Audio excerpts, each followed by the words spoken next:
welcome back to my channel, A Transparent Homeschool. My name is Beth, and if you haven't been around here before, let me tell you just a little bit about myself. So I homeschool 3 kids. I have an 8-year-old, a 6-year-old, and a 3-year-old, and this year will be our first official year where all 3 of my children are doing some sort of formal learning. Basically what that means is we're now adding in our 3-year-old to the mix, and she's doing tracing and cutting and things like that. So it is a bit of a chaotic first couple of days here at our house. But as you can tell, if you've been around here before, this is not my normal background. That is because, like I said in our other video, we have recently moved from our other house, and so I do have a little bit of a smaller space, and so I just kind of wanted to take you on a tour today and just show you kind of how I utilize our space, how I maximize what I could, and it works out for us, I think, pretty well. And I mean, again, this is only the beginning of the year, so we'll kind of see how all that goes. So I'm going to just quickly kind of just take you around the room and show you how I have organized things. Hopefully, maybe you can get some ideas on how you can organize things. And since we have started school, we've been using the system, our setup, for a couple of days, and I can tell you kind of what I've noticed works well, what I've noticed is kind of becoming an issue, and so all of that. And so I'm going to flip the camera around, and then I will start the tour. So the first thing, right when you come up our stairs, we have our bookshelf here. And so I used to have this in like a reading nook upstairs in our other room, but I had to kind of put everything up there. And then these are the rooms over here. This is kind of my overflow for like supplies and games and things like that. And like art supplies over here, and then just extra like homeschool stuff up there. These are my medicine baskets. That's just a hot mess. I've got to redo that and kind of work with that. So over here I have our calendar. As I said before, now that we've been doing school for a few days, I can easily start to see what's going to be a problem. And this is one of the main things that's going to be a problem. My 3-year-old, it is the perfect height for her, and so she just loves to take all of my numbers off. She likes to take the date off. She likes to get all the numbers mixed up. So I'm not really sure if we're just going to work with this, and it's going to be like a constant teaching moment where we just, teach you not to touch it, or I don't know. I don't know what that's going to be like. But then we do colors. I've been working with her on her colors. This is kind of like our art cart. You know what that is. I'm not going to say the name because then she'll turn on. But then we have a whole bunch of scrap paper, some coloring books, and their laptop carriers down here. And so over here, oh, and then these are kind of like just some things that I have. So this is like the bulk of where all of my stuff is, really. And so like we have the globe, just a cute saying. This is something we're doing from Dave Ramsey. It's the Financial Peace Junior. So I'm really excited to start that. My flag with some flowers, our laptops, and the dry erase markers, and the erasers.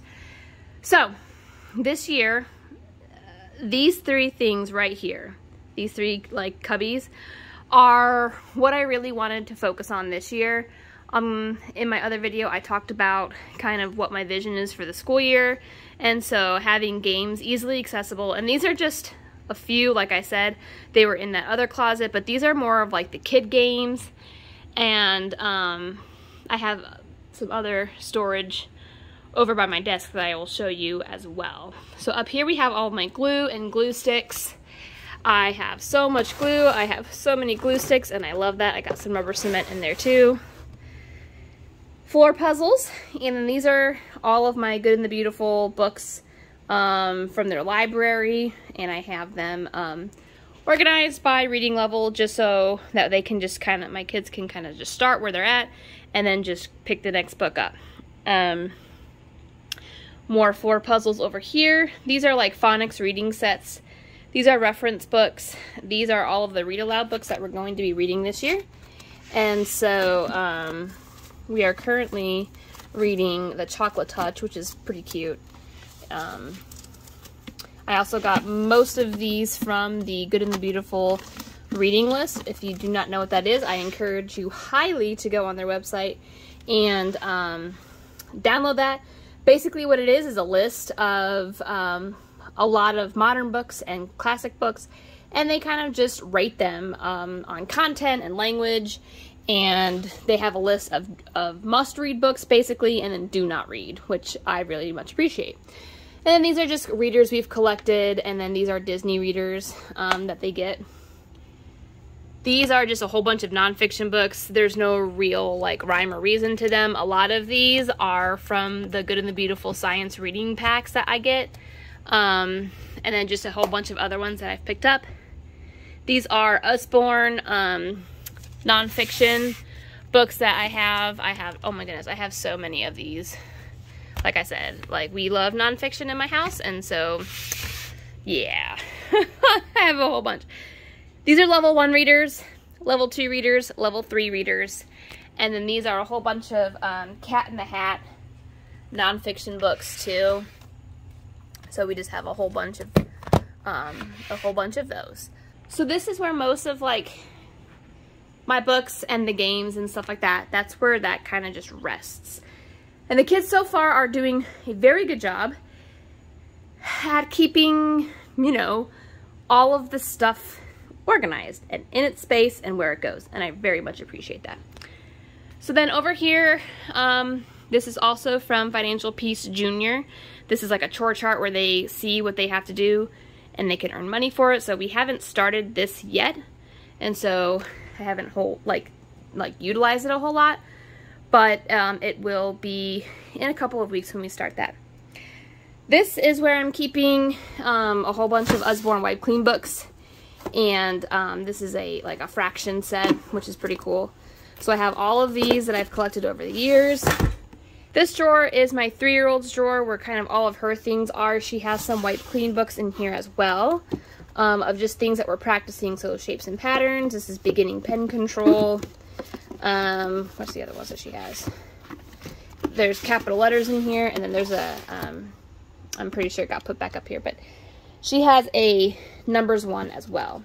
And then I went onto the Good and the Beautiful blog, and they had these really pretty alphabet charts on there for free. So I printed them out and I laminated them, and so those are just for reference. And then she has a whole bunch of like tracing papers that we're gonna do. So these are kind of like her activities in here. Down here on the very end are all of the wooden Melissa and Doug things that we have. Oh my goodness, we've collected a few things throughout the years, but I needed a place for them to go that was accessible to my 3-year-old. I mean, my kids like playing with this too, but it's mostly for her. So here's like the CVC word set with the letters on here. Here's like a number puzzle.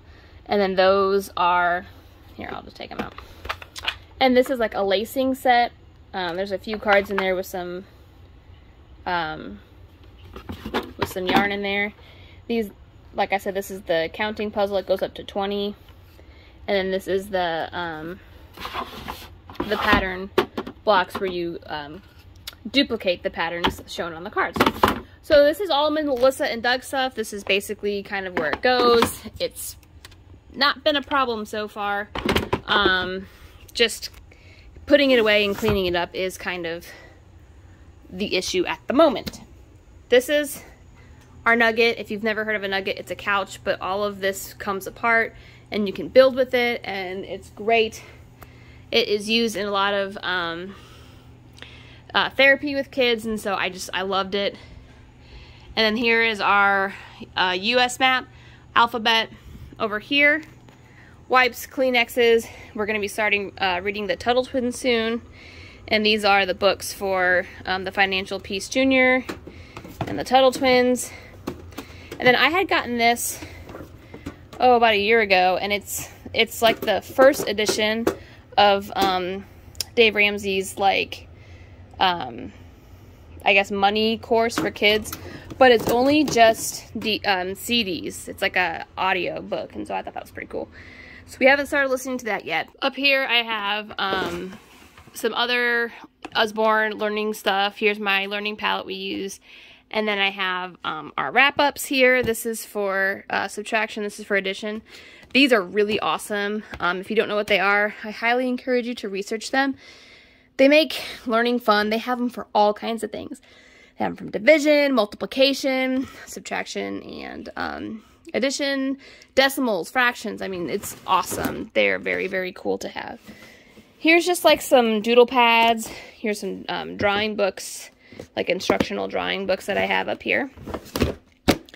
And then this is kind of our extra markers, crayons, colored pencils. These are kind of like from last year that were dull, or these like are brand new crayons, but it was like a half set that I had received for free from somebody, so I was like, yeah, I'll take them. Puzzles, that's a mess, but they use it a lot, so there you go. And here's a puzzle that my daughter did not put away. These are some last minute things I haven't put away yet, and I don't really know where to put them. There's our trash can. And then over here, that's where I keep my paper. Over here is where all of their like curriculum goes. It is not ideal because of the height, but it works for what, I guess, what it's supposed to be used for. So here's Bible study. This is Math 3 from The Good and the Beautiful. That's my son's book and his box. And then all of our kind of like extracurricular subjects there. Math 1, that's for my daughter, her book, her box. Gather Round. I'll be doing a video about Gather Round, but this is the new curriculum that we started this year. And then my daughter's Busy Books. Maybe I'll do a video on that. I'm not sure. So that's kind of where all of the curriculum goes at the moment.